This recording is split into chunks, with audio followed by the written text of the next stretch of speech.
Welcome everybody to today's Matrixwissen group meeting. First time ever in English, which is because we have GM here as a guest from Sweden. And yeah, actually, maybe GM, you should just tell people who don't know yet that you moved to Sweden and maybe what's happening in your life within the last few weeks, just to give you a brief update to everybody who doesn't know yet. Okay. I'm from Australia, born in Scotland, brought up in Australia. I left to come to Sweden over a year ago, and I sold all my clinic and my kung fu school, and all of my students I left behind. And mid-transit, COVID came along pretty badly, so I've been living in hotel rooms for the last 18 months, or a year or so anyway. I've lost track, but a long time.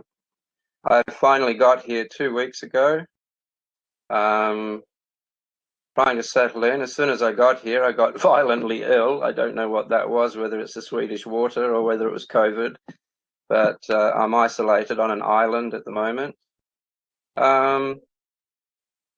That's it, really. I haven't done a hell of a lot in life, but that's it. And here we are. And I've been very isolated most of my life. I've lived in monasteries all my life.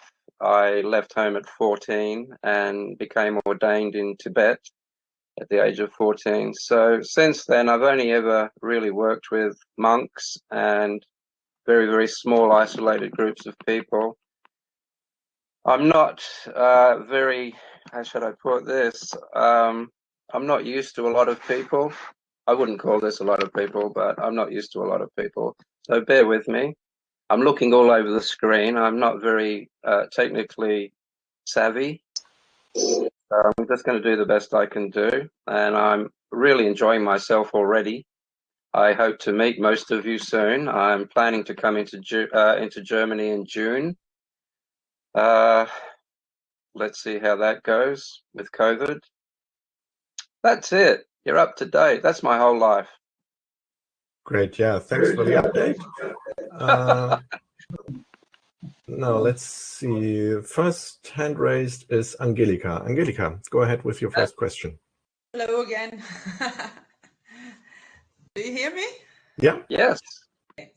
In one of your videos, and I saw them all, about telekinesis, you said you have to be one with the object by telekinesis. How does it work? How can I be one with an object, please? Okay. This is very easy to say, very easy to explain, perhaps not so easy to do. One with the object is as simple as ignoring your thoughts. If you can imagine, don't try it now because it won't work here, but if you can imagine, when you stop when you stop engaging the world and life through your thought process, you have no thoughts of you or I or other. There is no thoughts. You are not splitting the cosmos, life, up into individual fragments. The moment you give a label to something, you have separated yourself from it. The moment you say, this is Angelika, and I am going to try and move this cup, you have separated yourself purely from that sentence. You've separated yourself. If you don't have any words, and it's as simple as this, if you have no labels, there is no concept of self, there is no concept of other, there is no concept of distance. When you stop labels, there is no time. If you call this a tree and you call this a house, now you have created a situation where it's going to take time to get from the tree to the house. It comes in with thought. This is basically love as well, pure love. If you walk into a room with someone that you have been with for many, many, many years, and you have no thoughts or memories of what this person said to you yesterday, or the fight that you had last week, or the horrible things that happened in your relationship a month ago, if there's no memory, no thoughts of that, and you are just in the moment with that person, you have a connection. And at that connection, with that connection, you are as in love with that person as you were the day you met. And if you can think about it, when you first fall in love with someone, it's all feeling, it's all wanting, it's all union. There's no me or you or color or race. You become one. And that oneness is what we call being in love. So another way to put it, you need to be in love with the object that you wish to move. I could keep going with that, because your question actually answers everything, including enlightenment and experiencing the all. It's the same thing. So we separate ourselves from the world and from the oneness of things by labeling everything and splitting it up. The moment you give a label to one thing, you have split the cosmos up into trillions of fragmented pieces. Because if you call this a tree, you now have to give a label to everything else that doesn't look like this. Therefore, you split everything up. So when there is no thought, when you do this with your finger, that doesn't take thought. You just do it, because there is no concept of being separate from this. You just do it. It's not a matter of you going across space and moving this object. So when you have no thought of the thing that you are looking at, and you can't even have that thought that you are looking at a thing. Let's say, for instance, you're going to move a cup. When there is no thought and there is no separation by thought, suddenly you are the mover, you are the moved, and you are the moving, all at the same time. There's no separation. Was that clear? It was clear. I got it. Thank you. It's very easy to do. Yeah. No, my pleasure, my pleasure. Somewhere amongst all of this, if you like, we can do several very quick exercises to show you just how quickly that can occur. It's immediate. The trick is to maintain that. And it's not a matter of stopping thought. That cannot work. You cannot stop thoughts. That's not how it works. You ignore the thoughts, but we'll go into that later. There is only one consciousness, and it encompasses everything. In order to see all of these things as one, we need to understand and realize that the cosmos, the universe, is one living entity. It is all mind. And the only analogy I can give is, if you can imagine all of the sea sponges at the bottom of the ocean, and the ocean soaks and saturates all of the sponges. All of these sponges are wet and they have all soaked in the ocean. It's all the same ocean. Every sponge is soaked by the same mind. Now, if one sponge thinks that its portion of seawater is separate and different from all of the other sponges, it has now separated itself psychologically. And the reality is, it's not separate at all. It's sharing the same mind of every other creature in the ocean. And in the same way, everything that you just spoke about, all of the different dimensions, all of the different consciousnesses, the smaller consciousnesses, etc., they are all within the same mind. They are all within you. Now, if someone is to start off as a student from the very, very beginning, from the word go, unfortunately, we have to explain things very slowly. Some cultures will separate things and categorize things into different orders in order for the student to slowly get his or her mind around the immensity of truth. At the end of it all, you have to strip all of this away until the student just realizes that it is just one mind, and all of these things aren't really necessary to split them up. Let me put it this way. You can either look at your hand and go, this is a little finger, this is a thumb, this is the index finger, or you can go, this is my hand. Now you've just brought that all together. You've stopped separating it. It's all together. Then you can go, well, this is a part of me. So now you've just made, in 2 moves, you've moved away from all of these different labels and bringing it all back to, well, it's just part of me. If you keep going with that, that will encompass other people, that will encompass other planets, that will encompass other, what we call different states of consciousness. And then it becomes one. So I guess what I'm saying to you is, and I'm coming from the viewpoint of someone who wishes to be one with the all and unite all things into one truth, we have to stop splitting it up into different dimensions. We have to stop splitting it up into different states of consciousness. It's understandable that in the beginning we need to do this in order to step by step get our heads around the whole thing, but eventually you have to stop doing that. It's unnecessary to split it all up by giving different labels to all things. Well, once again, all of these things are a part of, and I'm very reluctant to use this word, God. It's all part. Doesn't matter what consciousness you're speaking of. It doesn't matter whether you're speaking of angels or different entities. At the end of the day, it is all life. If doing telekinetic effects is coming from the ego, then it will never go right, and it will always, the ego, the thought process will always come up with, is this right or wrong?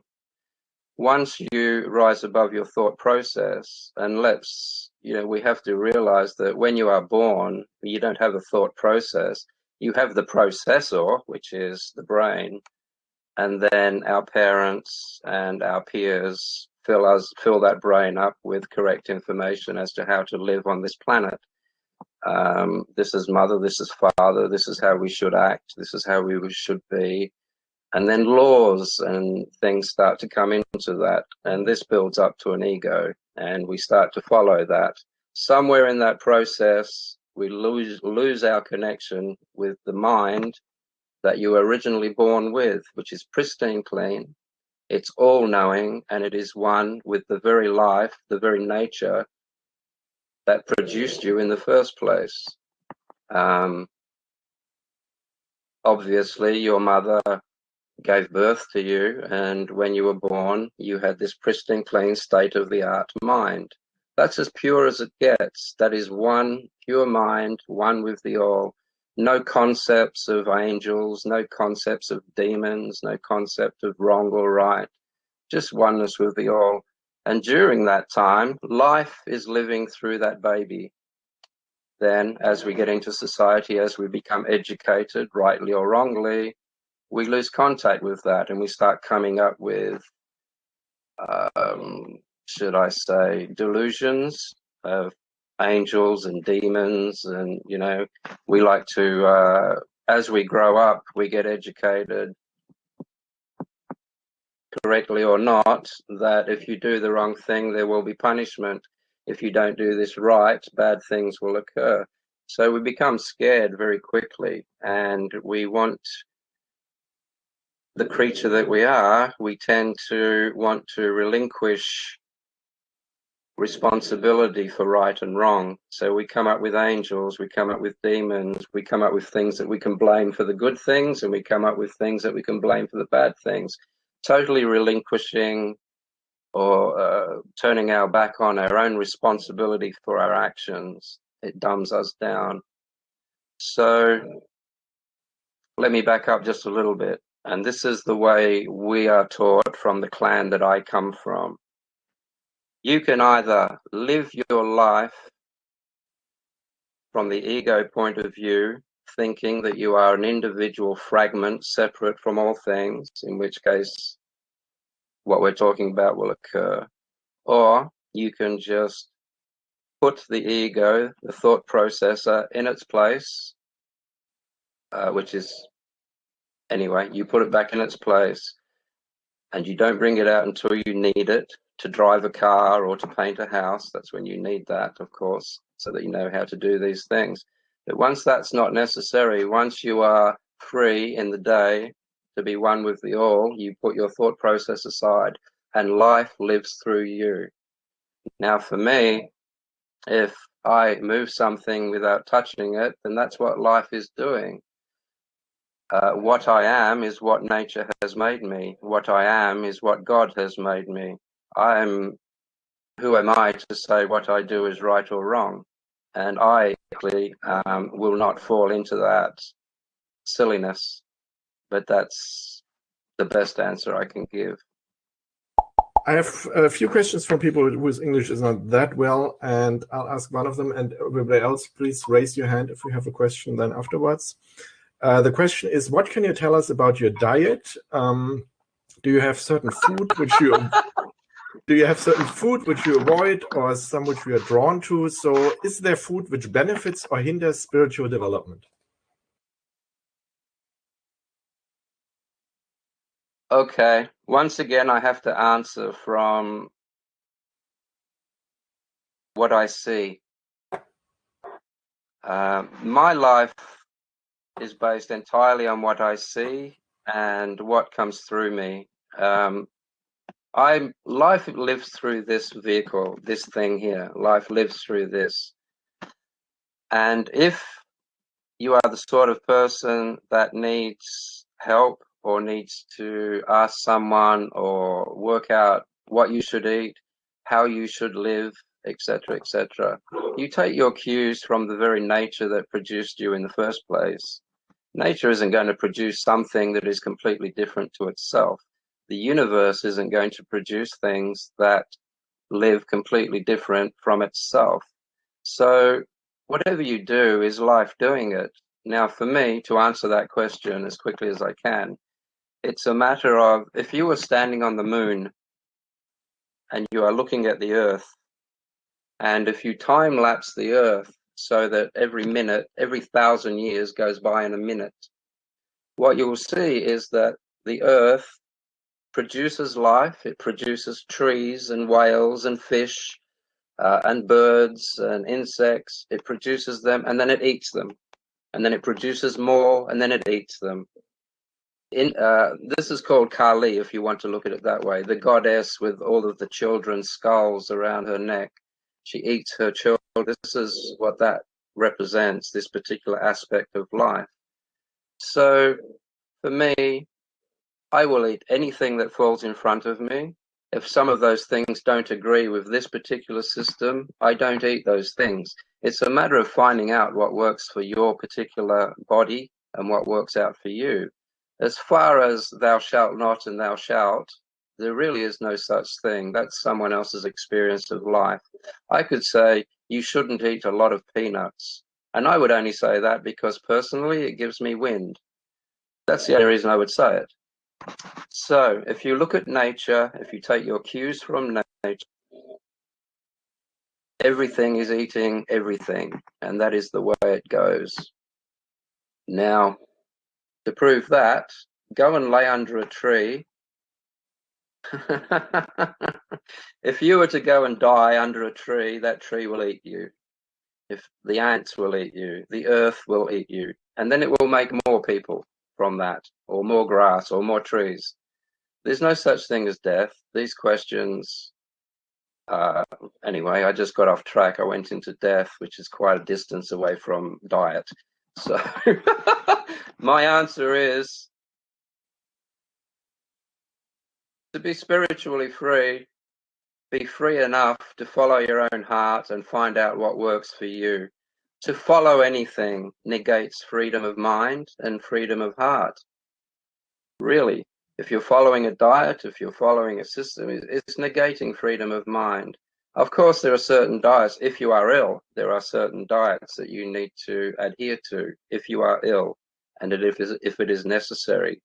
And there are certain times in life where your diet must become a medicine for you if you are ill. And of course, I could go on for 1,000 different variations of why you should change your diet. But if you are a healthy, normal person and you are on a good track in life, then you just need to eat what works for you. It's got nothing to do with spirituality. As long as you are strong, as long as you can focus, as long as you have a free mind to explore reality and not be listening to what other people have told you, including me. You don't listen to what I'm telling you, go and try it. And if it works, fantastic.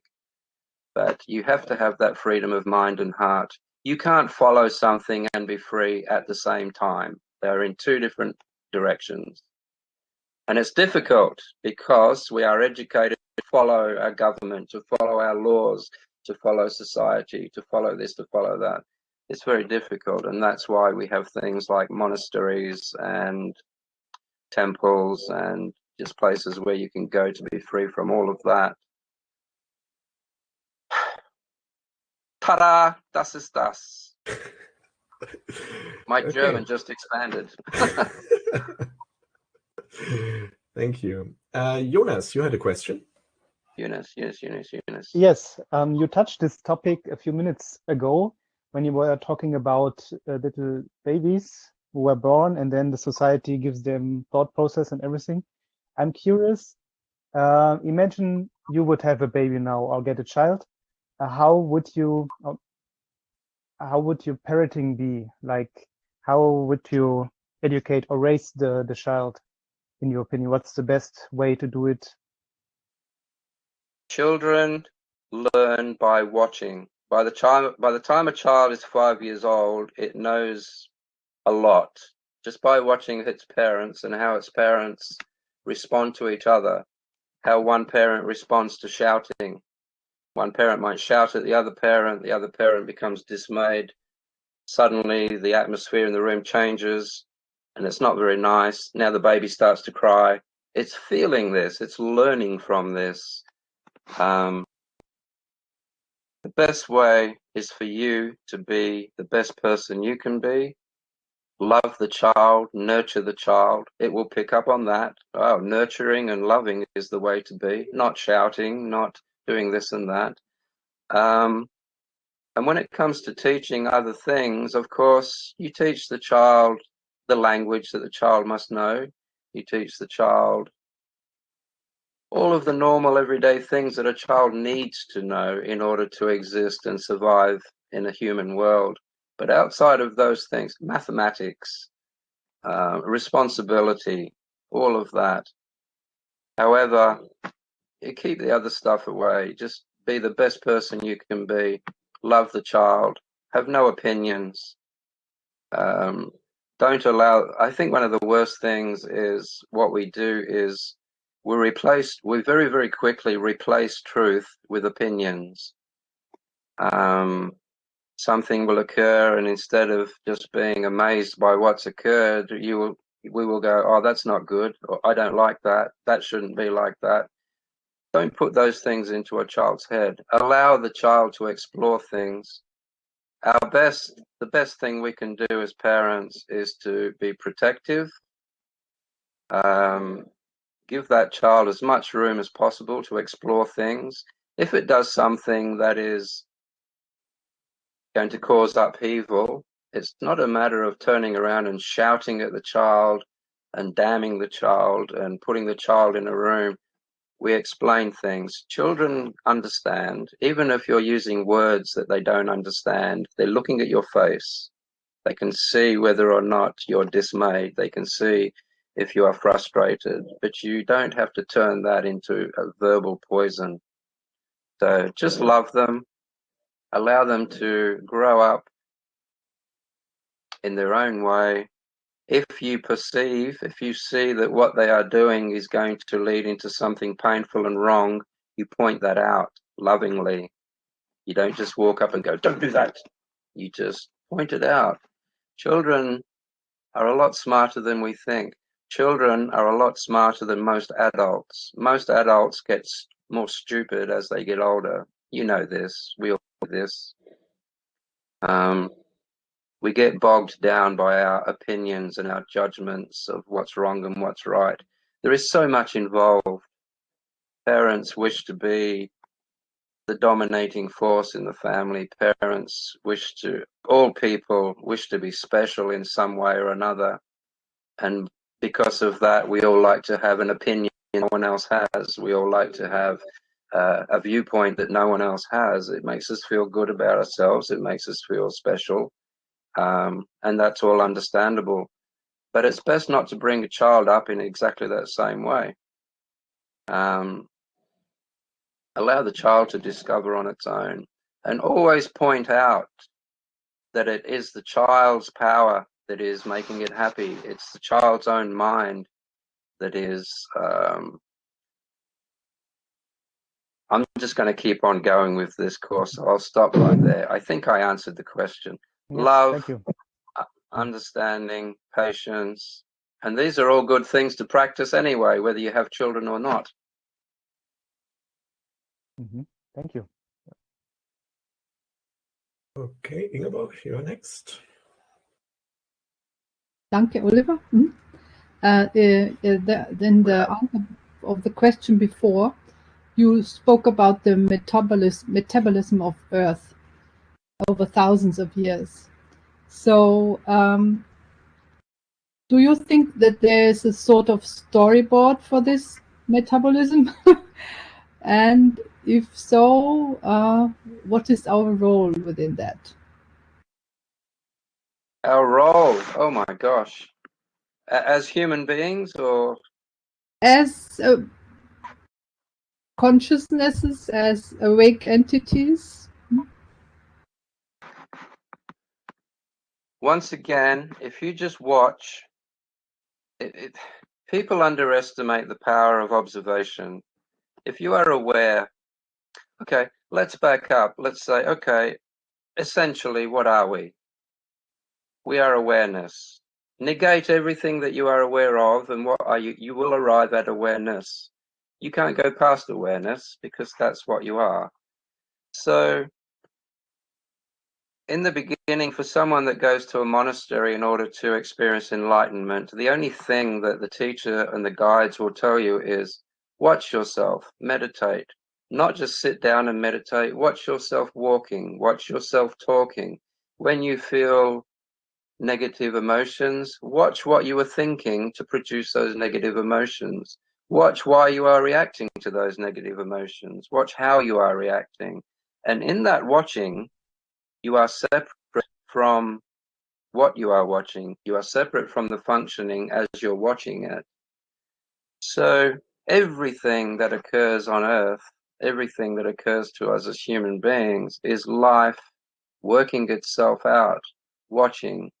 So just watch and trust your own judgment. Judgment is a bad word. Trust your own observations. Have faith in your own observations. You are life. The cosmos, the universe is trying to figure out what it is. Life is in you. The very things that make what we call life is in you right now. If you want to call it consciousness, if you want to call it awareness, if you want to call it metabolism, all of these things are in you, and that's why you are here now, being alive. These things are what is called being alive. So by watching it, you will discover these things for yourself. So to answer your question in a very simple way, you are life discovering itself, because life is a baby. It doesn't know what it is. Life doesn't know what it is going to come to, otherwise it would already be there. Life is constantly unfolding in order to know itself. How do we know this? Because in our observations, we see that we are full of curiosity. That's not your curiosity or my curiosity or his curiosity or her curiosity. It's curiosity. It's in life. It's a part of life. Why is it in there? Because it doesn't know everything. It is curious. It is observing itself. It is watching and learning from itself. There's nothing out there to tell you what is going to work and what isn't going to work at the end of the day. It's up to you to have faith in your own observation. And if, at the risk of sounding a little religious, have faith in your own, I'm not going to go there. Have faith in your own mind. Have faith in your own observations, because you are life observing. And when you have faith in your own observations, when you have faith in your own life, you have faith. And that is a faith that does not belong to following this doctrine or following this religion or following anything else. You have a faith in your own observational powers, which nature gave you. If you want to say God, what God gave you. Have faith in what you are. Honestly, you are a divine creature. You are the divine creature, not a divine creature. You are the divine creature. We all are. So have faith in that. Have faith in yourself. You don't need to put it in anything else. There isn't anything else. There is just life. And have faith in it. It knows what it's doing. The only time things start to screw up is when you separate yourself with an ego and you try and take over things from there. Ego doesn't know anything. Ego knows how to build houses and paint roofs and make cars, and that's what ego does. Ta-da! Where are you? Over here we go. So you would say it's all about emergence, let's say, but if we think, for example, about such a thing as climate crisis or something, which we as a collective might experience. So is there sort of imperative for us, or do you think? Absolutely. Unfortunately, it is happening. It is happening. Have faith in life. Life will rectify things. It might not be in the lifetime of the vehicle that you're in now, but it will occur. If you want to go back, can everyone hear me? It just went really quiet. Yeah? Okay. Climate crisis. Why do we have a climate crisis? Because people were just doing everything from ego. Yeah? So basically, to answer every question in the world, if everyone could meditate at the same time, during that time that everyone in the world is meditating, everything that we are doing to destroy the climate and destroy the oceans and destroy ourselves would cease. When you drop all of your thought processes, everyone, we are all the same creature. We are all the same spirit. We are all the same mind. And we are one with everything, and everything will come back together. Look at this lockdown situation. Excuse me. Unfortunately, because of COVID, and this should happen, we should be able to do this without COVID. When the entire world shuts down for 1 year, look at what happened to nature. Look at what happened to our climate. It started to come back. However, if you're to tell the whole world to just meditate for an hour every day for the good of the planet, not everyone is going to do that, of course. Oil companies aren't going to do that. Why? Because their egos want more money, etc., etc. So it's a matter of, this does work. Meditation works. Becoming one with the original mind works, but everyone in the world has to do it. And that is the problem. It's not because we're all different species. It's because most people still have egos, and most people are still approaching life and engaging life through their egos.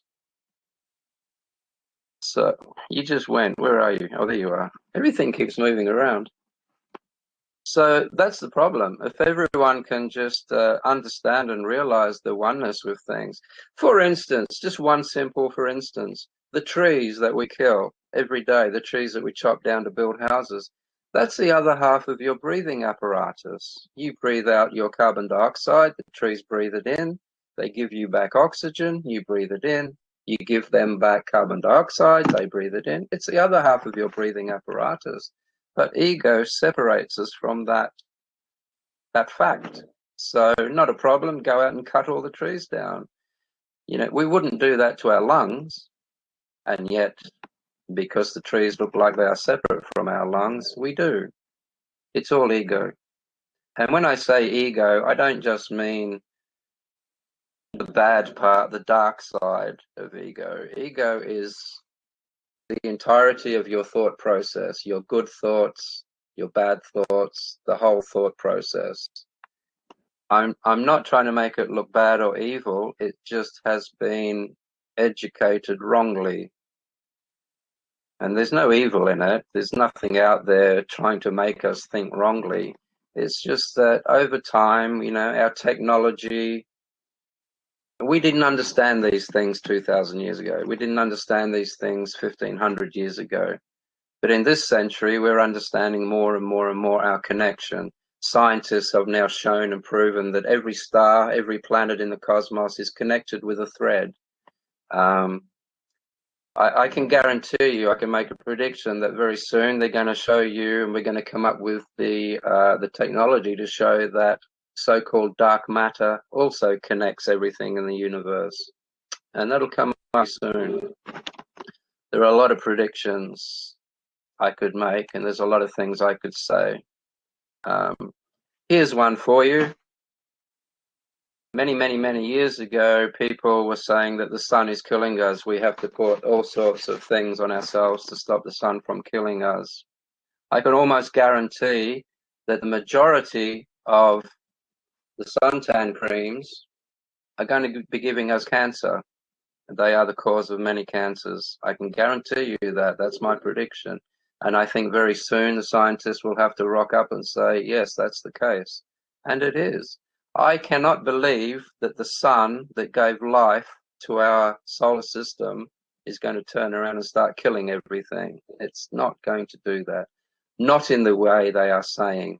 The sun, yes, the sun has a life expectancy. And when it's time for our sun to die, yes, it will explode and it will burn all of our planets up. But that's not an evil intent. It's not the intention of the sun to be damaging things. I don't know how I got onto that. That was a bit of a sidestep, but I just felt like I should say that.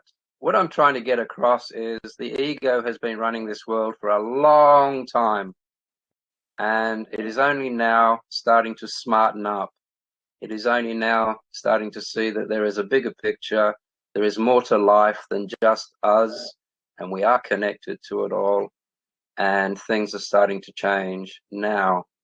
And I am extremely confident that we are very, very close to the golden age. Many, many amazing things are going to be happening within the next couple of years, things that you couldn't possibly imagine. I'm not going to go into it, but it's coming. I can guarantee it, honestly. Hi, well, I'm sorry we got kicked out earlier, and Charlie's a big fan of you, GM Wolf. I have a trivial question, and I hope you don't mind.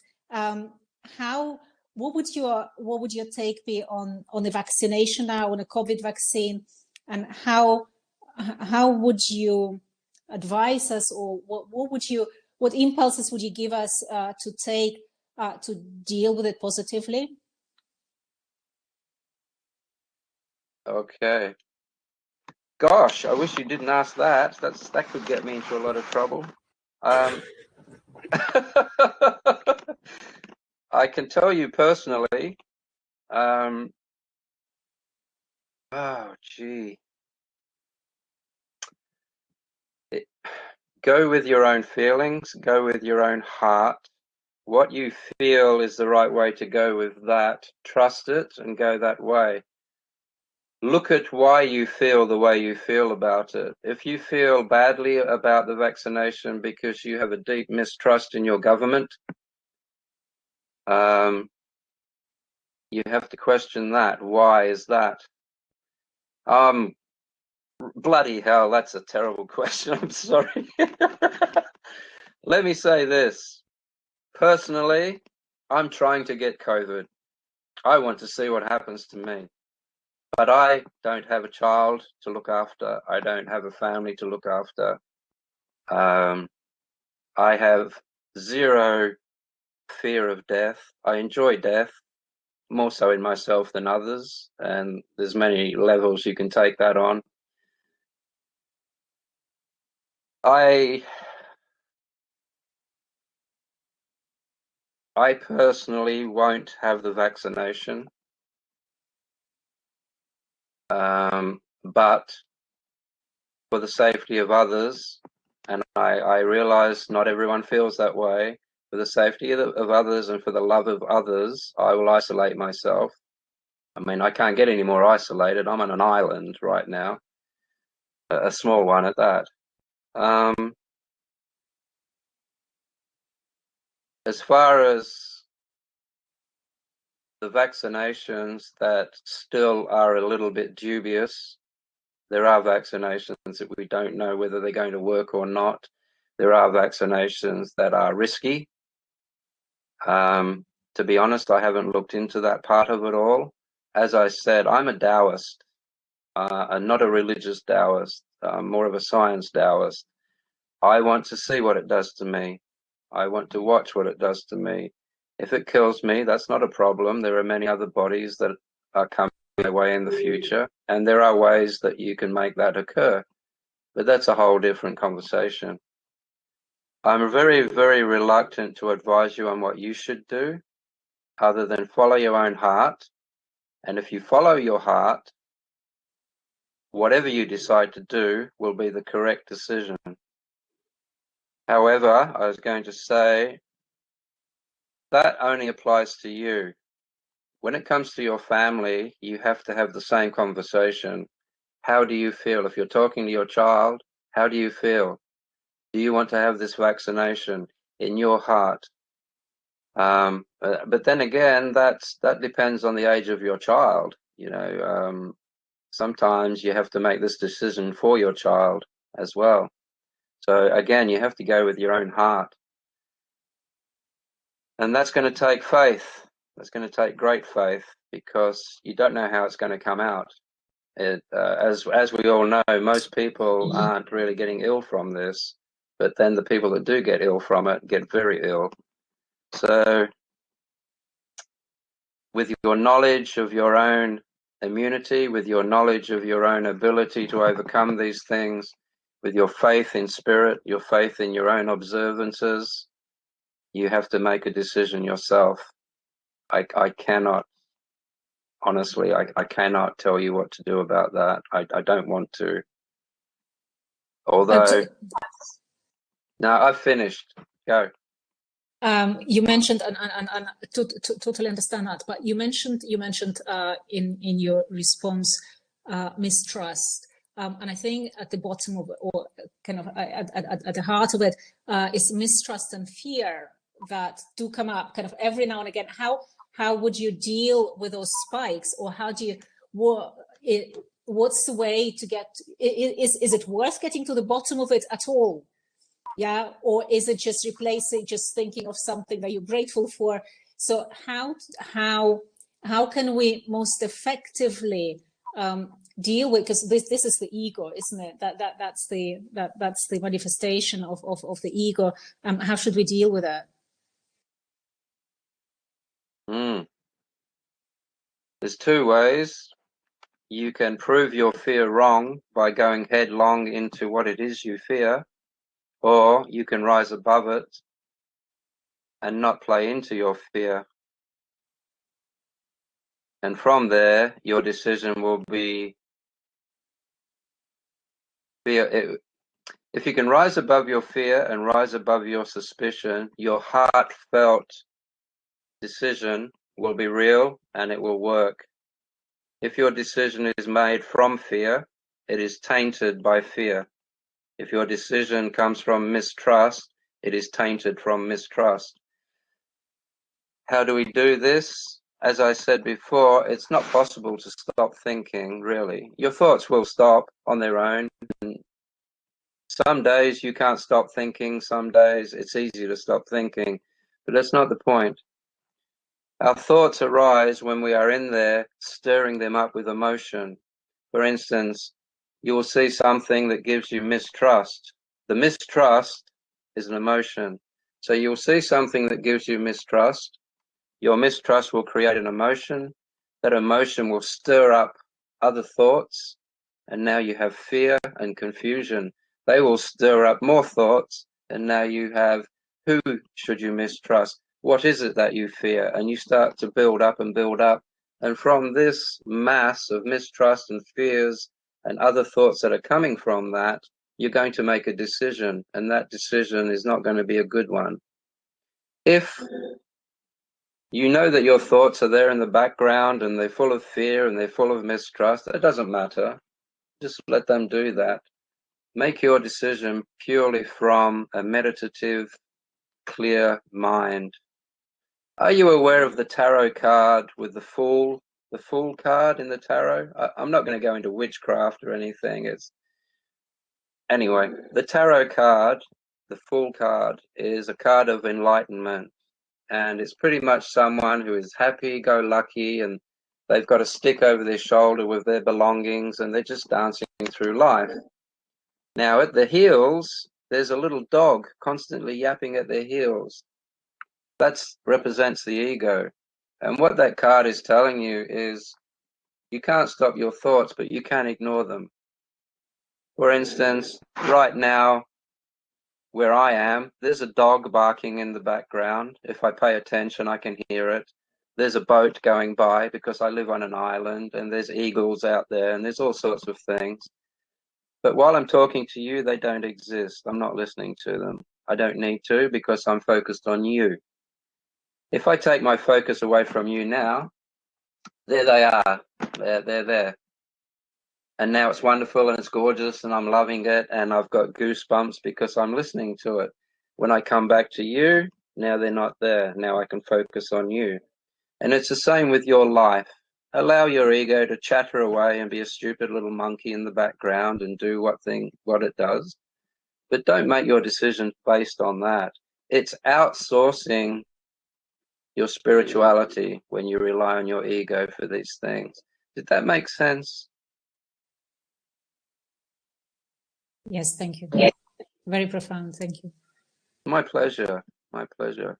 What kind of human beings would emerge if children were raised, trained, or taught by good robots? Ooh, we would have to try that. They are, aren't they? These days. I think we would have a very, very logical, very reasonable, very rational society, but it would be missing a great warmth of heart. That would have to come from the human sector. This is why it's going to work without parents. You have to put heart into it, heart and soul. But as far as reason and logic, as far as a society that works mathematically precise, that's what we would get. Although in the child, of course, if it's purely raised by digitally, there would be a deep internal misery because there is spirit, there is a connection to mind, there is a connection to the universe. The universe isn't a digital thing. Planets aren't mathematically designed. Suns aren't mathematically designed. Life isn't mathematically designed. It comes together through natural consequences. However, we have created a world here. This part of life that we call Earth is an experiment in mathematical precision. So, I would suggest find out. Let's do it. You're not going to get everyone on board, but I would just have a look and let's do it. I would also suggest that we're already halfway doing that. As you know, there are people in the world that are getting implants of all sorts. People can move cars now with their minds. There's, if you believe in Area 51 stuff, and what's the guy's name? Robert Lazar, if you believe him, then there are spaceships that are being driven purely by mind, no controls. I think that's what would occur. I think also that there's a good chance we may end up going that way.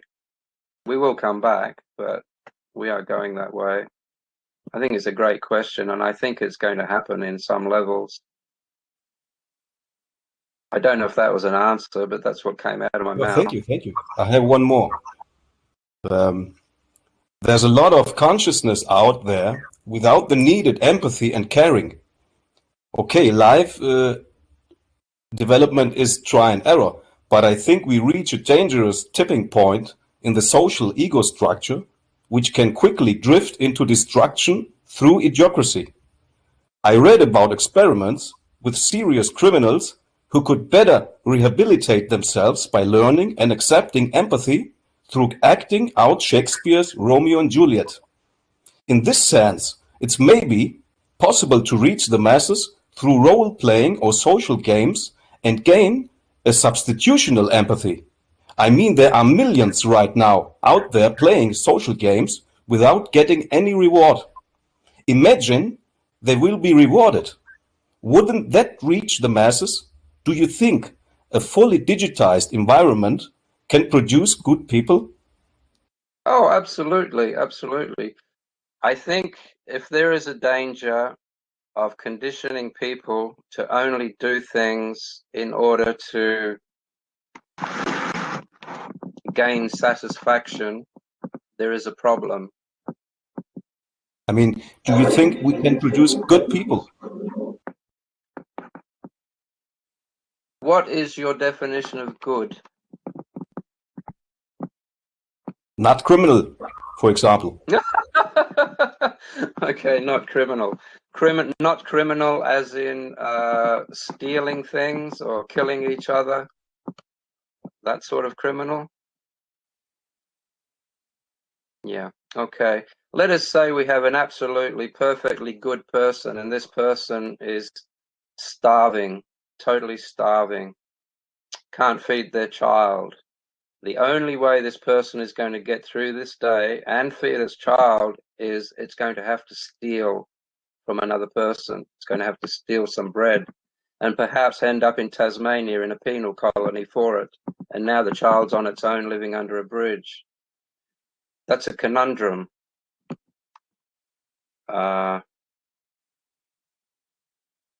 No.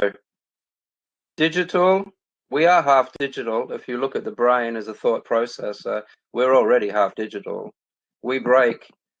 Imagine the universe is this wonderful, huge, beautiful, pristine, clean, living entity, and yet we like to break it up into planets and suns and bad and good and up and down and left and right. We like to break everything up into categories. And this is just us, this tiny little pixel of life that we call humanity. Worms don't do it that way. Whales don't do it that way. Other creatures don't do it that way. There are creatures that don't have brains and they don't break things up digitally. A jellyfish is a good example. It's been living for billions of years, hundreds of thousands of millions, we'll say, and it's never used a brain. It doesn't break things up digitally. It is only us that does that. So we are half digital. Our brain is a thought processor and it does digitalize things, and that's what we do. However, because we rely on this now, we have become reliant on this in order to live. We follow our thoughts and our digital brain like it's a new God. We praise the almighty intellect like it is above all things. And yet, you are in there aware of this. There is something more than information. Information is a very, very, very small part of life. It really is.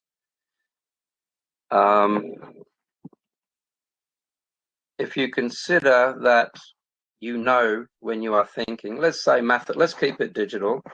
We'll say mathematics. You know when you are thinking mathematically, and you know when you're not thinking mathematically. You know when you're not thinking, and you know when you are thinking. Therefore, thought has nothing to do with knowing. If I ask you to think of a matchbox, a box of matches, you have to know what a box of matches is before you can turn it into a thought. So knowing is always there. Knowing, you can't think of anything without knowing it first. So in the realms of, say, in the practices of enlightenment, we aim to engage life from that pure knowing without allowing the brain to turn your knowing into a mathematical process of thoughts and imaginings and pictures. Now, our computers is just an extension of that. Our thought process is trying to create new life in its own image. Our computers think exactly like we do. It has to. But your computer doesn't have knowing. It can only know what we put into it. And in the same way, your brain can only know in thoughts, it can only think what you know. Did that make any sense? Do you think we can draw attention to the content of a statement in a society that only looks at the person making the statement? Do you think that would lead into idiocracy? Idiocracy? No. There are moments in life, especially in crisis times, where something inside us totally overrides our thought process. There are many, many times in life, especially in war times. But in most crisis times, there is something that cuts in. There are times when you will have an accident. There are times when you're in crisis, and suddenly everything slows down and you overcome everything and you come out of the crisis in a very good way. You come out of the crisis without being harmed. And then you find when you sit down later, shaking, oh my goodness, how did that happen? It was like I lost time, but I came through. Something inside me saved me, and it wasn't my thought process. That's the real you. Religious people would call that divine intervention. It happens. Some people would say, oh, an angel came and saved my life. You know, we have many, many ways of trying to describe or come up and try and get a head around what just happened. So no, it wouldn't. If we came to a point where our brains are just so stupid it can't deal with life anymore, there is something inside you that will take over, and it often does. It's something that has been demonstrated in most people's lives. Unfortunately, when it does, when this higher mind, when this inner divine self comes through and overrides the program and brings you out of it, we give the credibility, we give the credit to an outside source. And therefore, we think that if we were to stop using our thought processes, we would be idiots. And then this other divine creature has to step in and save us. But it's not the case. This other thing that steps in and saves us is us. It's something that is inside. It's you. Just look. In observation, in meditation, there is something in there looking outwards. You can see your thoughts. You watch your thoughts. You know that you're thinking. At that moment, you should have a realization that, hey, I'm not my thoughts. If you think that, then you've just fallen back into the thoughts, of course. So it's a tacit understanding, a thoughtless understanding that you are not those thoughts. Once that occurs, you stop identifying with your thought process as being you. Once you do that, you start to engage life purely from knowing. It's not a thought process. I can try and explain this a million ways, but you have to do it to understand it. So if you're in there watching your thoughts and you take away your thoughts, you're still there because you know that now you are not thinking. So you're still there. The question then is, what am I in here? You can't think that because that will be back in your thought process. That's your thoughts pretending to be you. So the skill in deep meditation and to answer all these questions is to realize that when you're sitting there in meditation and you reach a point where you are in absolute bliss, when you say, oh, this must be it, I feel great, you need to remember that's not you that just said that. That's your thought process pretending to be you. It's trying to usurp you and bring you back into itself. And that thought process is the very one that's asking the questions that you are asking now. If you could sit back and watch your thoughts asking that, I would then ask you, what are you in there that just watched your thoughts asking that and not being content with the answer, or being content with the answer? To me, that's the most important thing. If you want to get back to absolute truth, you need to get back to the very animating force that you are in there, watching those thoughts in the first place. And also remember that when you were born, you didn't have those thoughts. You were just a very, very happy little skin bag full of awareness. We all start off that way. Pristine, clean, state-of-the-art skin bag with a pristine, clean, state-of-the-art mind. No thoughts, no problems, no opinions, no digitalization, etc. I think there's a few answers on different levels there. Okay, let's move on to the next person. Tim, you had a question. My question is, how did the learning of paranormal abilities change your way of seeing life? And did you ever have a materialistic mindset in your younger ages? Oh, yes. Without swearing, when I was a young person, you would have hated my guts. I was terrible. I couldn't work out what life was about. I should back up a little bit. I didn't have a very happy upbringing as a child. I was quite violent.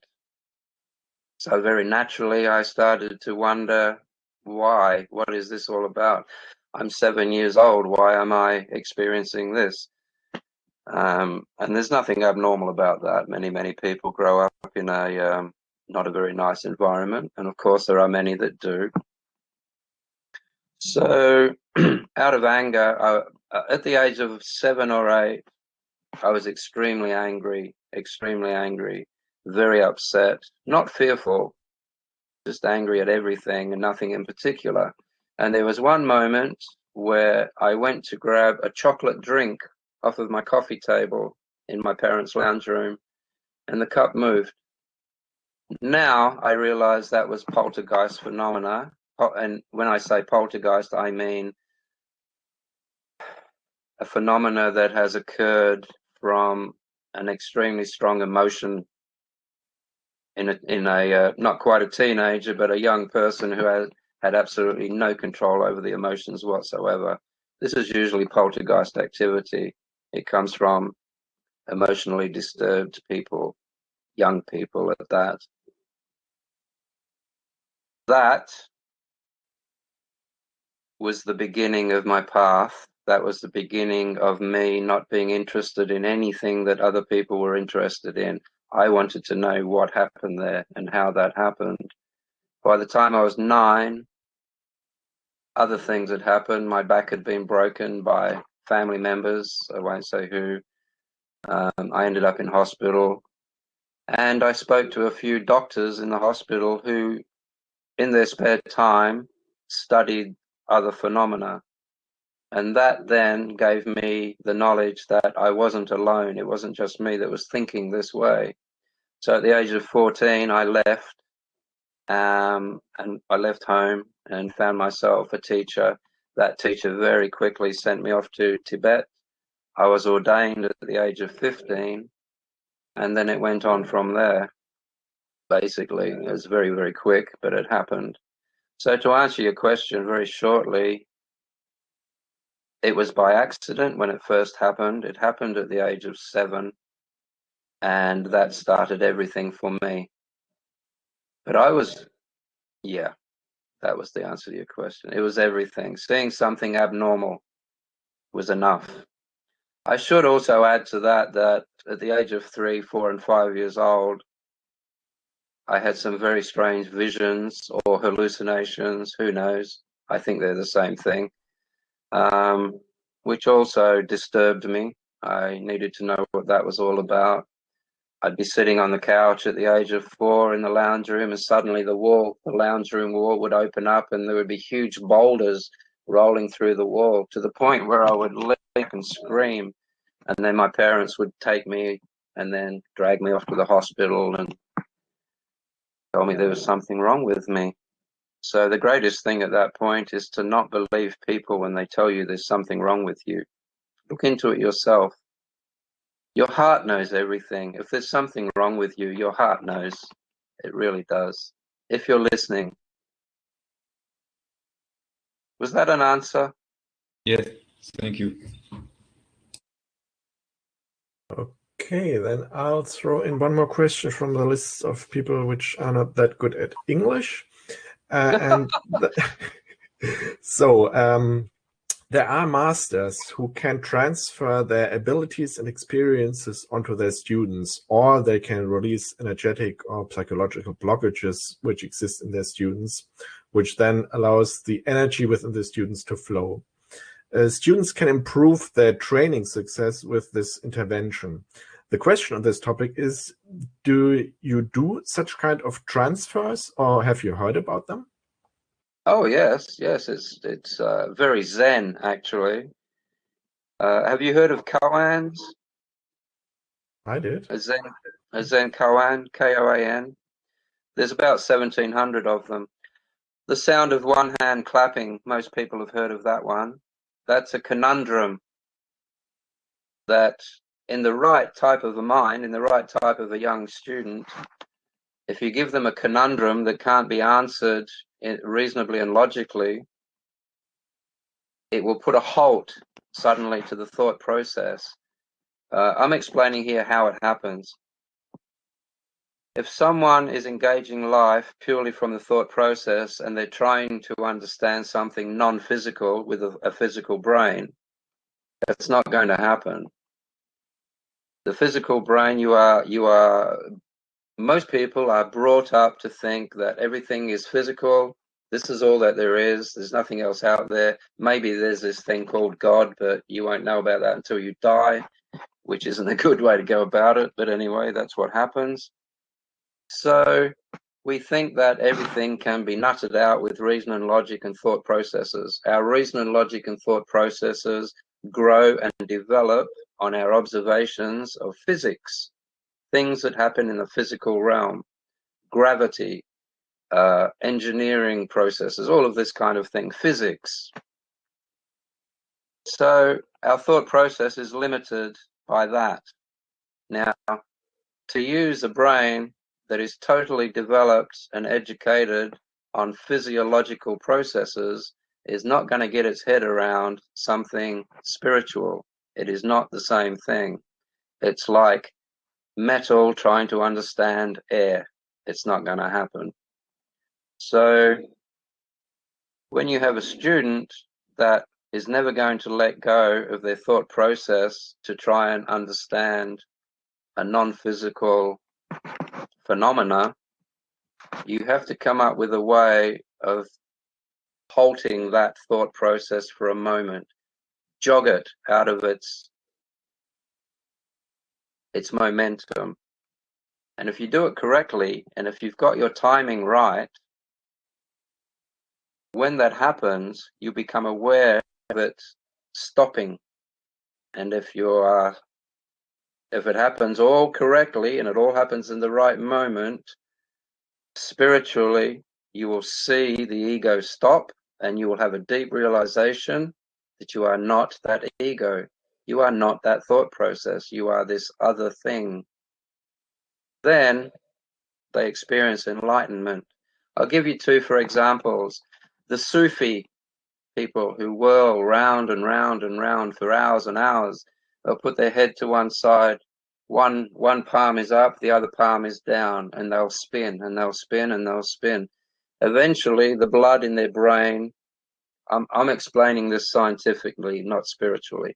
Eventually, the blood in their brain through centrifugal force goes outwards, and they go into a kind of a death trance. They're not thinking at all. They've just got enough function in their brain to keep functioning in this circle. And the body will naturally just follow this spiral now because it can't think of anything else. Just at the right moment, after a few hours of this person spinning, spinning, spinning, and being lost in the spinning, the master will make a loud noise. Bang! In that moment, the people that are spinning stop immediately. And in that stopping, as the blood starts to come back into the brain, the thought process starts up. But you, the awareness in there, will see it coming, will see the ego waking up. And in that moment, you have an enlightened moment.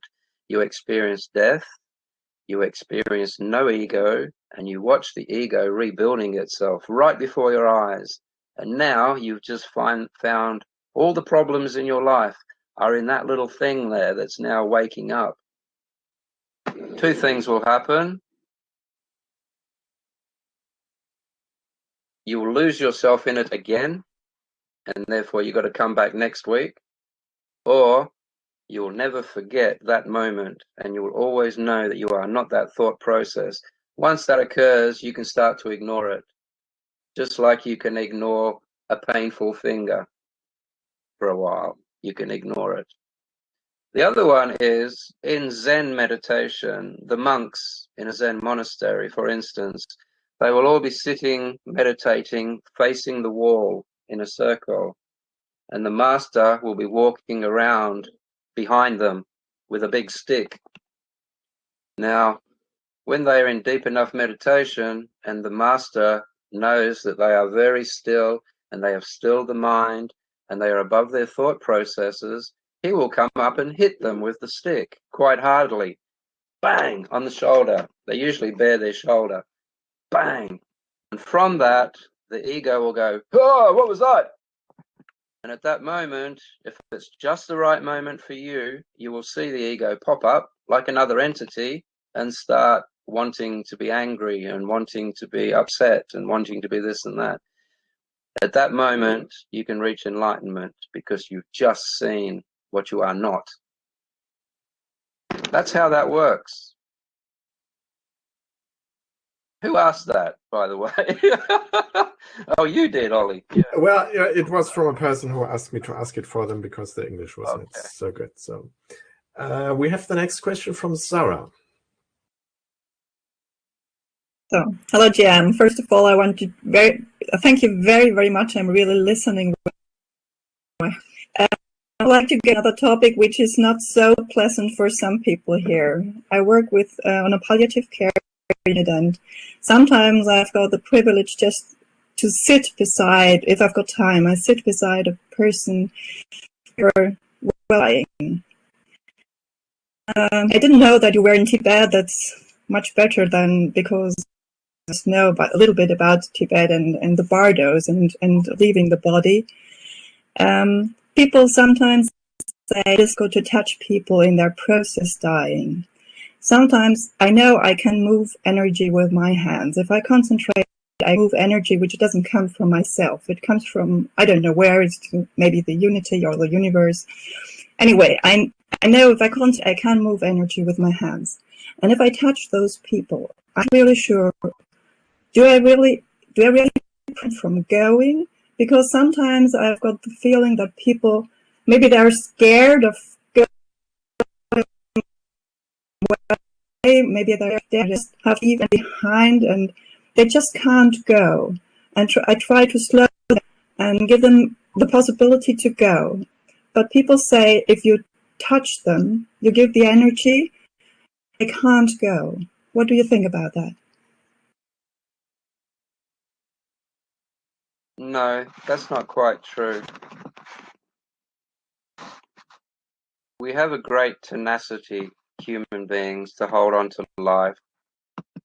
If it's really necessary to hold on to life, we can do it. You know, people can stay alive with no arms and no legs. People can stay alive with half of their body missing. People can stay alive with half a brain missing.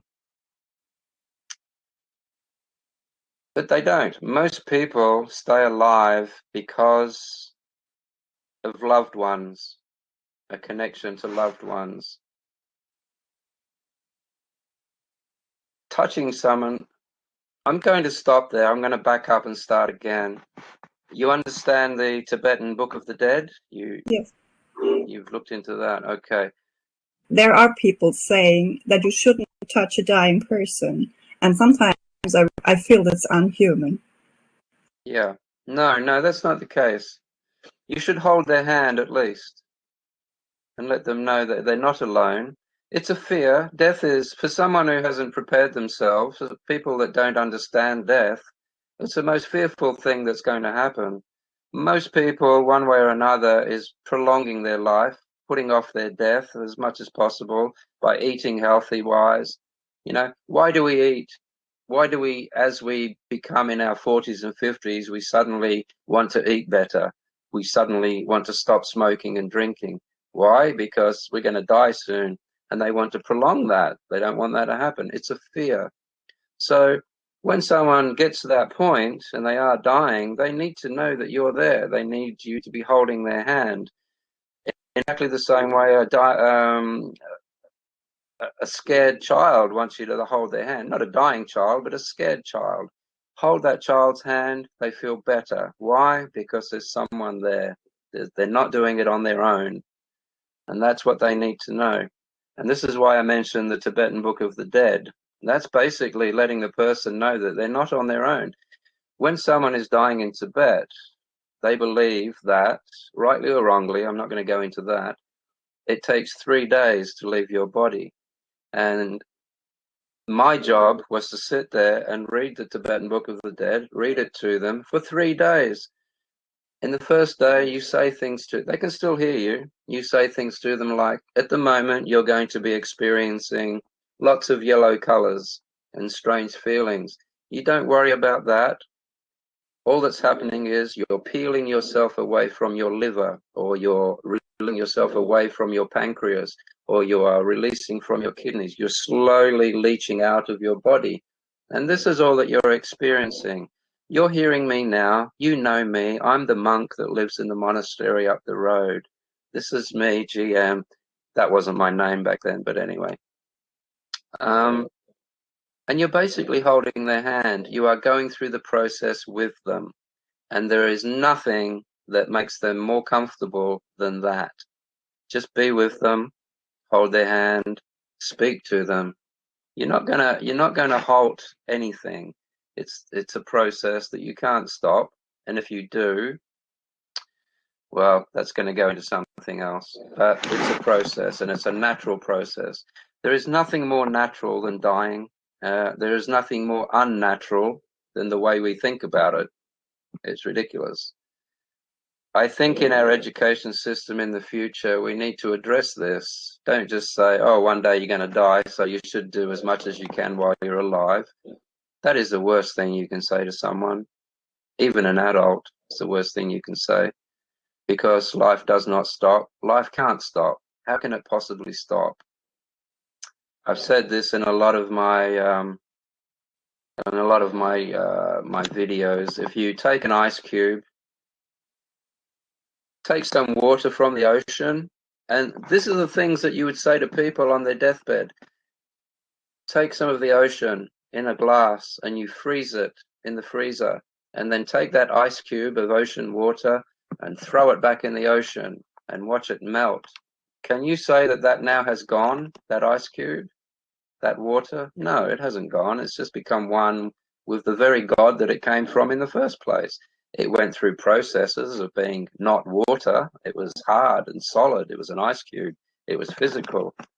And that's the same as us being in a physical body. But as the body melts away, we go back into the all. You haven't gone anywhere. So, quick answer, that's not true. You hold their hand, you talk to them, you love them. That is love. Just having the ability to sit next to a dying person in a world where death is the most fearful thing to us, you are showing great love. And if anyone says there's something wrong with that, punch them in the nose. I didn't say that. No, you're exactly right. That's just what I'm doing. But you mentioned another thing, which is the other. If they change the side, those people, if somebody has died or left our world, I've got to go into this room about a few hours later.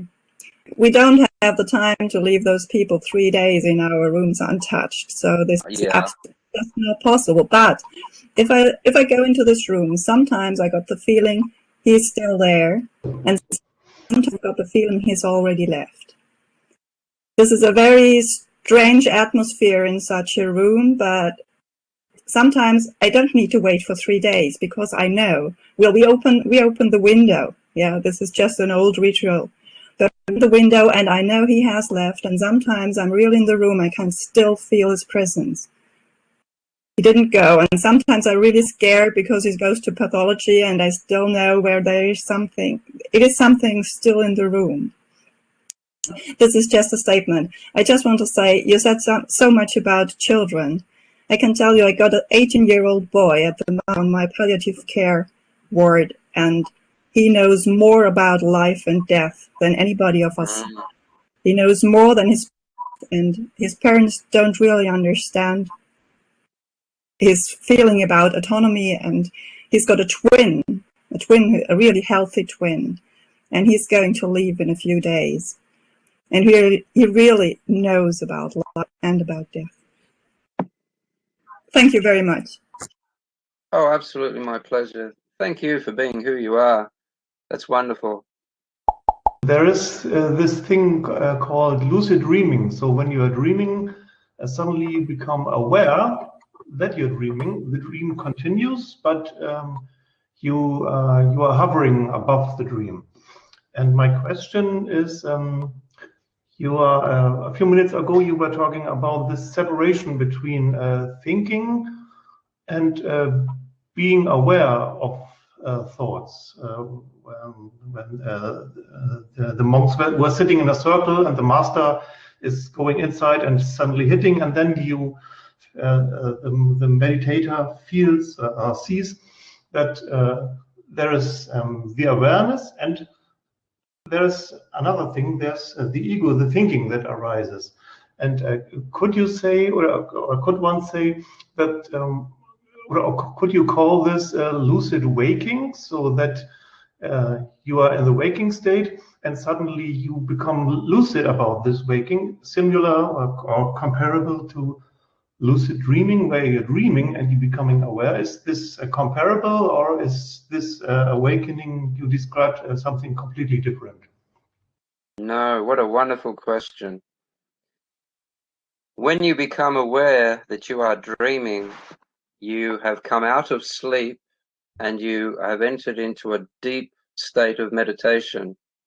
You have entered into the same state of meditation that monks and any practitioner of enlightenment is aiming for.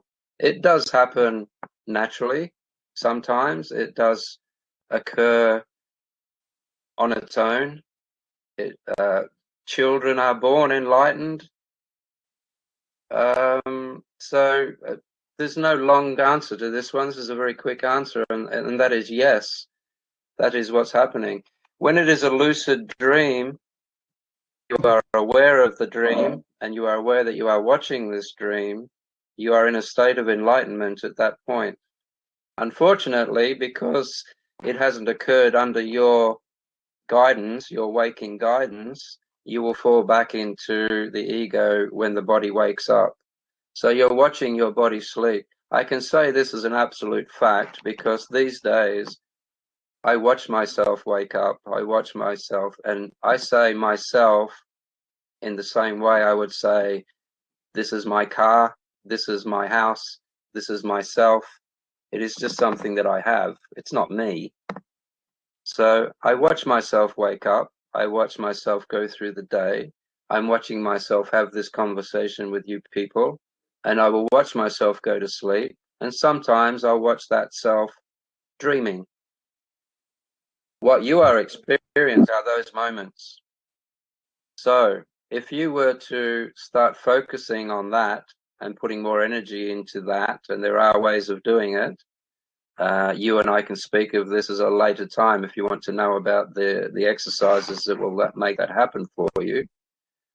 It would take more than a few hours to explain it, so we can't do it here. I'll be very, very happy to do that with you. And I imagine most of you here today have had the similar experiences to what Roland is talking about. So when that happens, you have bordered on the enlightened mind. And that is something to get back to as much as possible, preferably when you're awake. Mm-hmm. Well, sometimes I'm able to go into this state not while sleeping at night, but when I'm meditating during the day. And after 10-15 minutes, I don't feel my body senses are completely shut down, with exception to my ears. They're I don't know why, but they're always online. And then I feel like I'm dreaming, and I can build castles and fancy cars or fly around, and it just feels like dreaming. But it's not that I can do it at night, but only when I do it. When I start consciously and then slowly go into the meditation and the body senses are away. And sometimes I feel like I sink into my chair and suddenly everything is gone. I'm still aware, I'm still conscious, I'm not sleeping, but there is nothing to perceive.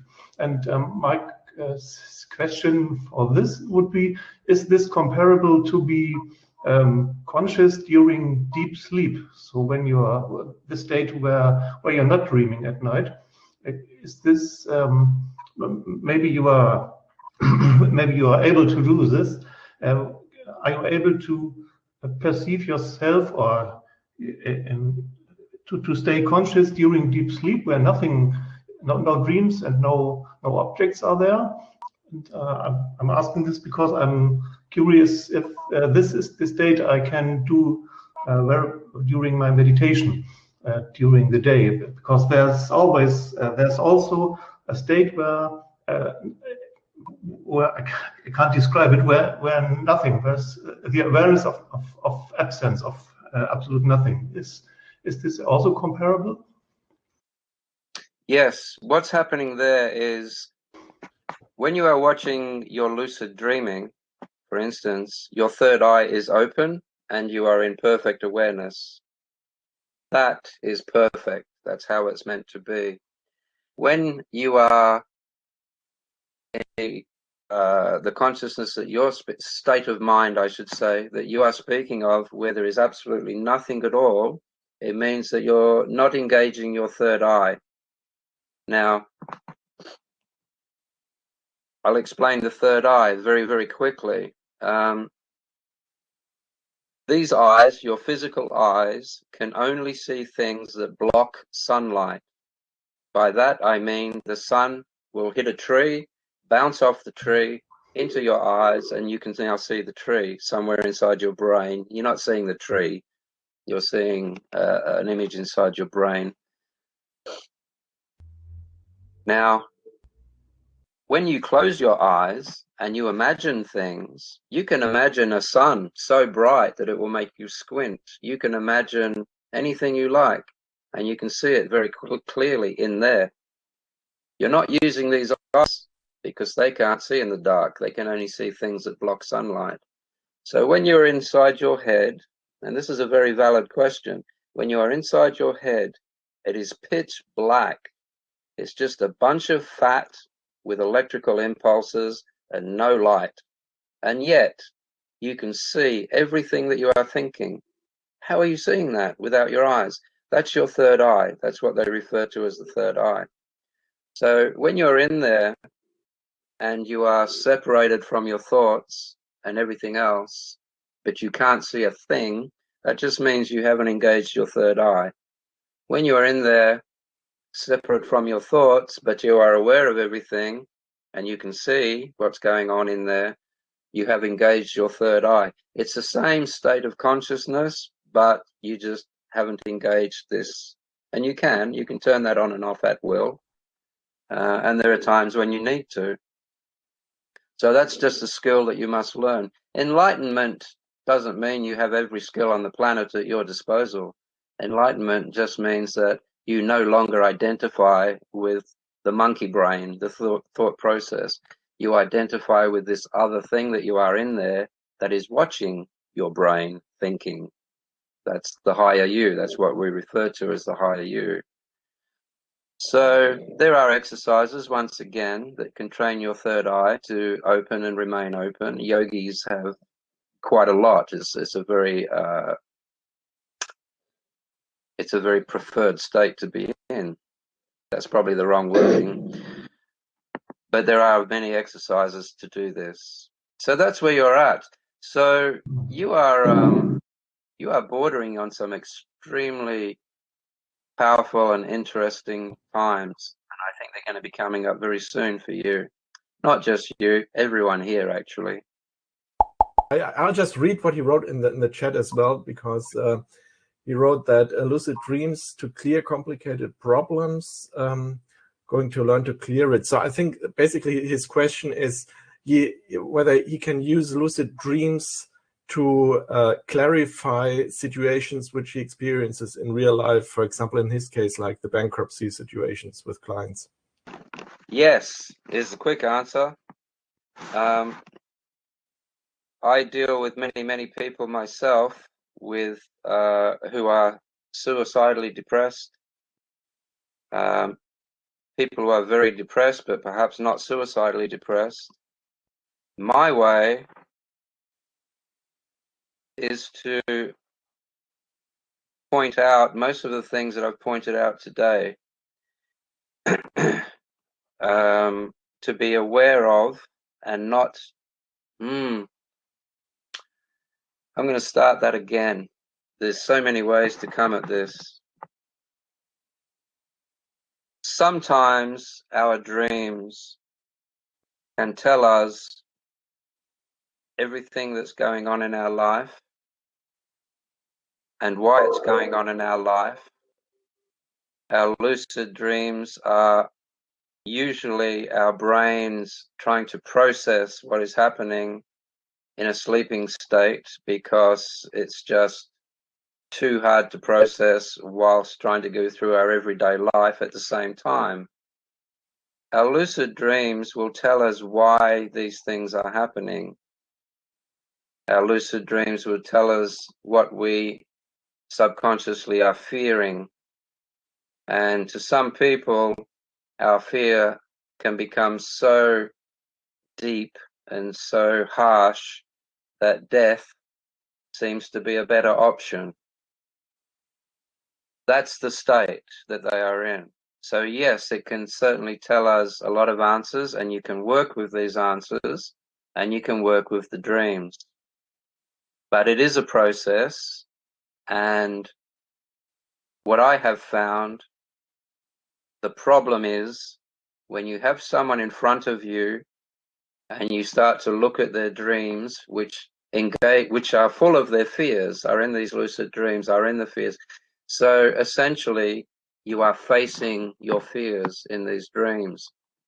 When you face your fears and you look at them, the very fact that you are looking at them means that you have separated yourself. You have backed out of it, and you are looking at your dream, and you are looking at your fears. And whilst you are doing that, you yourself are not fearful. You are watching the process of your fear. Therefore, you are not fearful until you jump back into it. So, while these people are with you in your room, in your presence, and with your enveloped in your attention and your interest and your love and your compassion, it can ease them tremendously. It could pretty much almost heal them while this is happening.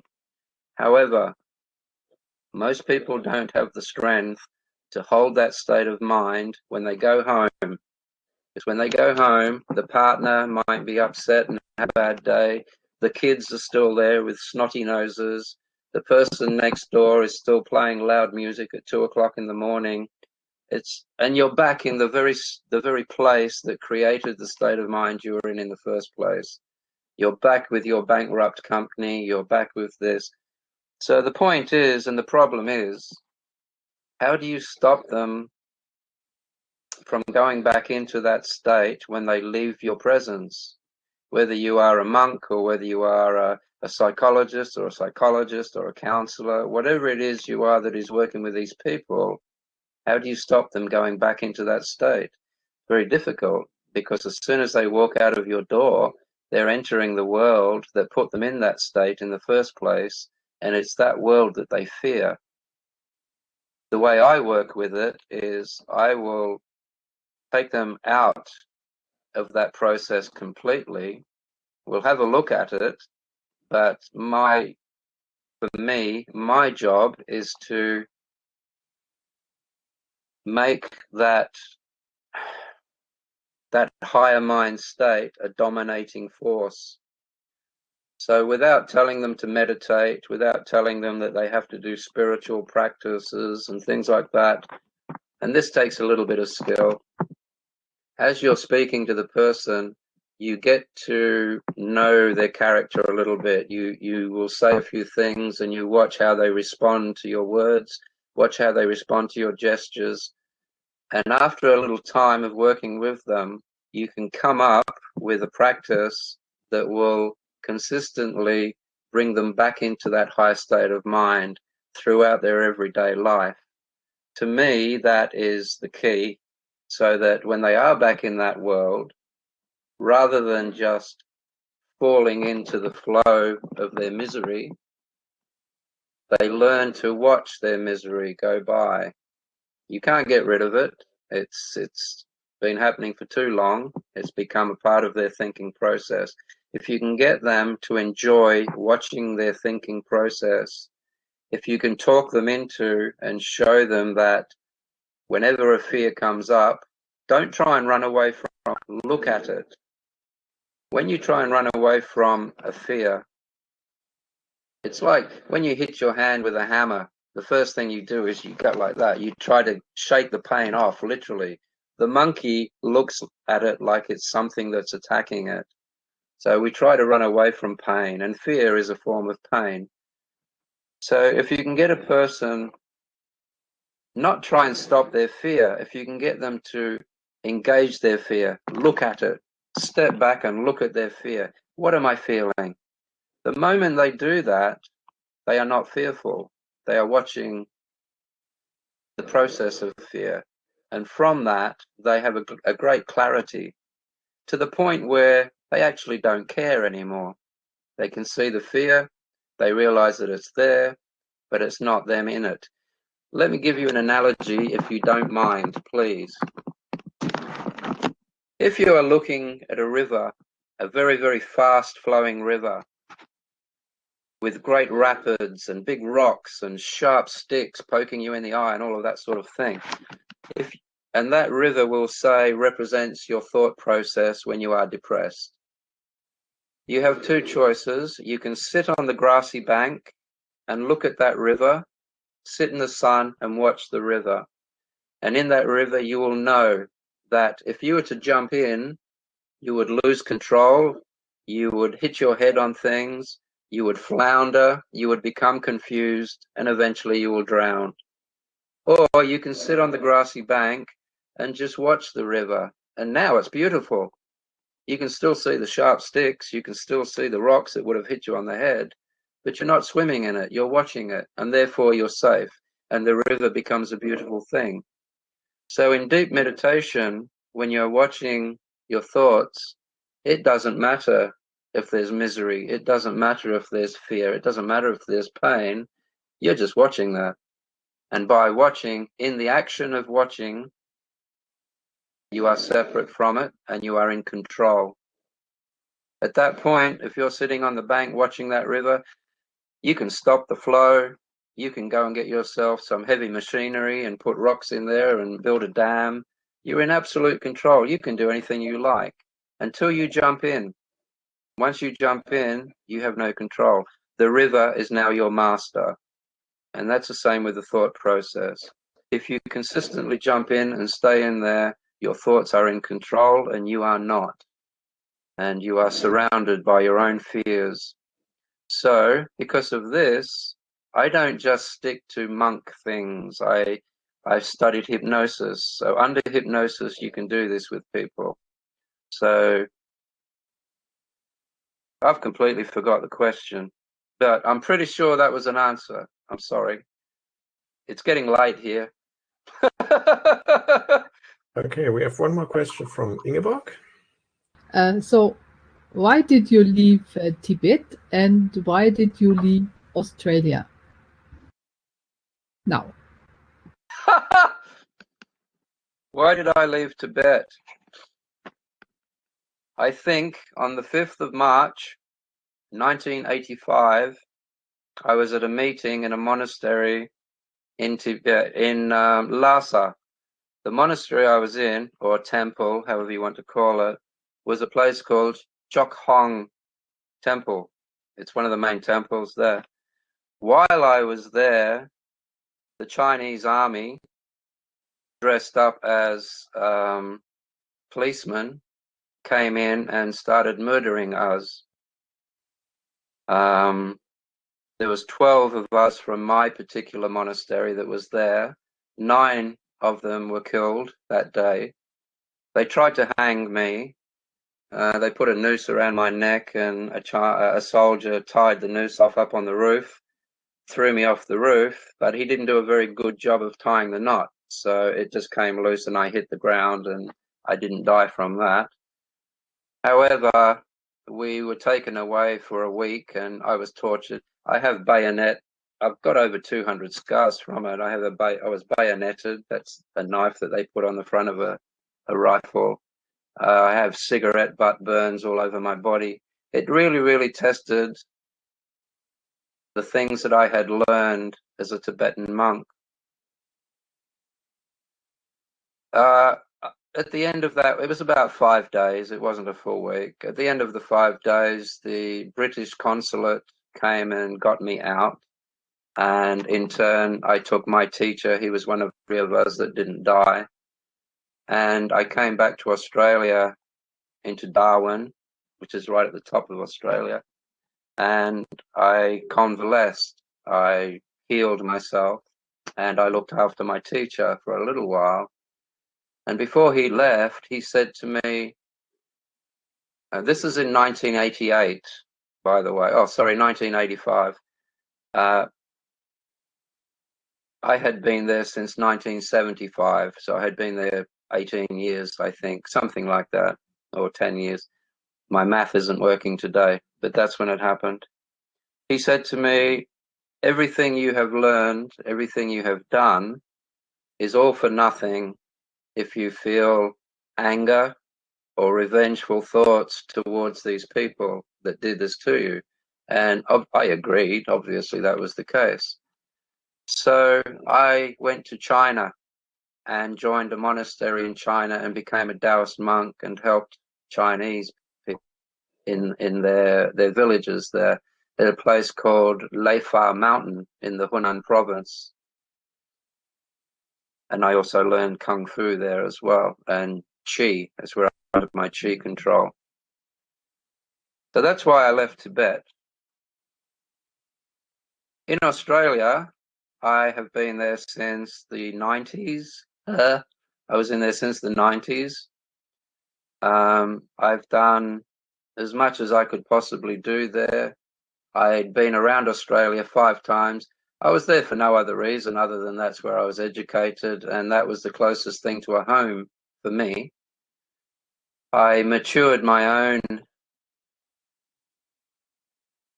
spirituality, I will say, whilst in Australia, because while I was in the monasteries back overseas, I was reliant on those for my peace of mind and heart. And I needed to know that I wasn't any longer reliant on those, and my peace of mind and my spirituality was self-reliant. Otherwise, I was subconsciously still following something. And as I have already said, to follow something negates freedom of mind and heart and spirit. So I had to make sure and know that that wasn't the case. So in Australia, I lived in monasteries and I taught there until I came here. I came here because I have no idea why I came here, but I'm glad I did. That's just the way life put me. That's where life put me. Life came here and I just happened to be attached to it like a tick. Did that? Who asked that? That was Ingeborg. Ah, thank you. It's also, you've got a lovely library back there, I notice. Okay, I have one more question from the list of people who are not so good at English. And that is, do you have experiences with consciousness altering substances? And what is your view on them? Substances. Okay, let me clarify. Like water, you mean? Like I putting love? I think they are talking about like DMT, LSD, anything along those lines. Oh, okay. This gets us back to Maharishi, isn't it? Okay, Maharishi. There was a time in the 60s when the Beatles took their own guru back to London to give him the experience of London. And they gave him some LSD, some acid. And when everyone else was tripping off their faces, they said to him, "What do you see? What do you feel? How is it for you?" And his honest answer was, "I don't see any difference." If he had had a look at his ego would have been tripping balls. But he wasn't. He doesn't identify with that. So he was watching his monkey. He could see his thoughts tripping out, being affected by the drug. But because he wasn't identifying with that thought process, it's just like watching your dog tripping. It's funny, but it's not affecting you. You are quite separate from it. So that's one drug. That's one way of looking at it. Any substance, any drug is affecting your physical nature. It's not affecting you spiritually. There are some drugs, some substances, that can inhibit your thought processes to a point where they will drop their guard. Most of what we think is to protect us. Most of what we think is a survival trait. Just being a nice person for most people is purely so that people like you and they're not going to kill you, basically. So most of our thought process is a survival thing. So some substances will drop that and your ego will let go for a while. In that letting go, you have the opportunity to easily rise above and have spiritual experiences. I think DMT is, from what I've heard, I haven't tried DMT myself, but from what I've seen and what I've heard, is one of the better ones. Before I go on with this, I'm not saying everyone should do this, and I'm not saying no one should do this. I'm just saying this is what happens from my observations and people that I've spoken to that do it. I have used substances myself. I've experienced them. One of the first things that actually blew me out when I went to Tibet, one of my first teachers, the first thing he did upon meeting me was he opened his robe and he pulled out 2 magic mushrooms and he said, "Have those," which I I didn't know what to do. So I took them. And I was tripping. I didn't have any spiritual experiences, but it was great fun. And then after I'd studied and after I had much deeper understanding of things, it became a matter of experimentation to see whether or not I had risen above these things. And then I realized why they were doing it. So I tried mushrooms again, and what occurred was I watched my brain tripping, being affected, and I, observing that, was not. So I had shown to myself that, yes, substances are a manifestation of life.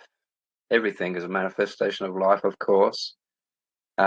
We have substances in our own bodies that we can produce. We have substances that we can stop. Adrenaline being one of them. You can become a superhuman. I'm losing my voice. Maybe it's COVID. You can become a superhuman by taking speed and having your adrenaline just go wild from your adrenal glands. That's a substance. However, if you're an egotistical fool and you do that, it's not going to go well. You're going to fight people and you're going to dance yourself to death and all the rest of it. If you're going to use substances, one answer, yes, substances can work. Some don't. Do not use alcohol. Do not take sugar. Alcohol is basically a glass full of liquefied sugar. Sugar is not good. That's as far as I'm going to go with that. But most substances, if you take them correctly, if you take them in the right state of mind, if you do it with control and the right environment, they can have great benefits. Even today, our greatest doctors are now looking at using LSD to help many, many people with mental problems, with schizophrenia, psychosis. LSD is doing wonderful things. But that doesn't mean just go out and take LSD, because these people have spent decades and decades and decades of trial and error to see how much you should take, what kind of people it won't work on, what kind of people it will work on. Quick answer, yes, it will work. Long answer, be very, very careful what you use, how you use it, and always ask the question, do I need to? Simple. Und das ist das. Okay, thank you. We have one more question from Ford. I remember you said in one parts of the interviews that Oliver made with you that you there's the night of the soul, and there are monks, or I don't know, canoes. I can't remember the word. You know what I mean? Yes. And they're asking people something like 1 or 2 questions to kick them out of their, or to kick them into the dark night of the soul. There are questions that trigger something with your consciousness, or I don't know. You remember what you said? No, not really. Oliver, do you? Sure, yeah. Well, we were talking about the dark night of the soul, and you said that in Tibet there are monks who kind of kick off that process by asking people certain questions, which bring them yes. into that state, and that's what he's talking about. Yeah, and my question is, can you give an explanation of one of these questions? What are these questions? So I'm not sure if you're allowed to spell them, or if it's a danger, but is there a possibility to give an example of what the questions are? That's it. Okay. With all the respect in the world and with all the compassion I can muster, I'm not going to say what the questions are, because it does have a very real effect, and I don't know who's listening. And the questions, once you've heard it, you can't unhear something. But I can tell you this, it's a line of questioning that makes you feel unworthy, that makes you feel like a lowlife, that makes you feel like scum. It has everything. It begins with asking you, do you remember any of the cruel things you used to do as a child? Did you ever hurt your guinea pig on purpose? Did you ever pull the legs off of spiders? You start there and you start building up on this until you make the person think that they are an evil person, a horrible person, a person that shouldn't exist. And to the point, you can talk them into suicide. So for those reasons, I'm not going to go into that, but that's what happens. That's how it works. From that, and you would only use this on people who are cocky, people who are sarcastic, people who are there for all the wrong reasons. They're the only people you would do it to, and you have to make damn sure that you can pull them out of it, and you have to make damn sure that it is going to work. It's rare, but if you have the right person at the right time, and if you know what you're doing, it has a very, very powerful and dramatic effect. It happens a lot to people on death row. People on death row always find God. Most of them, as a last resort to not going to hell when they get executed. But for some, especially people on death row who know and believe that they are there and they should be there and they shouldn't be let out back into humanity because of the way they are, some of these people become enlightened on death row. Unfortunately, at that point, they're still going to be executed. And that's all I can say about that. Honestly, I'm not going to ask the questions, but that's the strategy behind it. It's frowned upon in many circles, but in monasteries, you don't really care what's frowned upon because that's not the point. That's not why you're there. You don't. When you reach a point in life where you really don't care what you think yourself, like for me, I'll use this body as an example. I don't care what this body thinks. It has nothing to do with reality. So I'm not going to care what other people think because that has even less to do with my reality. As I mentioned in one of our interviews with Oliver, no one can actually tell you anything because whatever anyone says, you're going to put your own meaning to their words. And if you say you're a bad person, everyone has a different idea of what a bad person means. So you're going to put your own meaning to it. When you talk about, well, anyway, I'm not going to go into all the different examples, but in meditation, if you address this, what I'm talking about now, this issue, you will see that it doesn't matter what anyone tells you.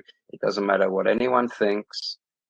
You are going to put your own meaning to those thoughts and those words. So I don't care what other people think because it's irrelevant to reality. I don't care what I think because it's irrelevant to reality. I care what I know. That's different. Knowing and thinking are two completely different things. As I said before, you know when you're thinking and you know when you're not thinking. So knowing has nothing to do with thought. Nothing.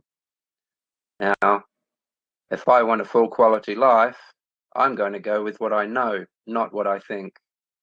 And that's a trick, but it's a good one. That makes sense to anyone? It sure did.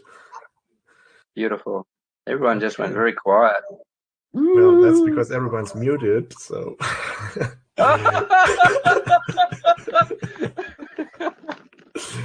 Okay, GM, I think we have run out of questions because I don't have any raised hands anymore. So, and we are already way over the 2-hour mark. So thank you very much for your time. I think this was a very deep and very interesting event. Thank you for your time. Yeah, thank you. Okay. It's been wonderful talking to you people. It really has.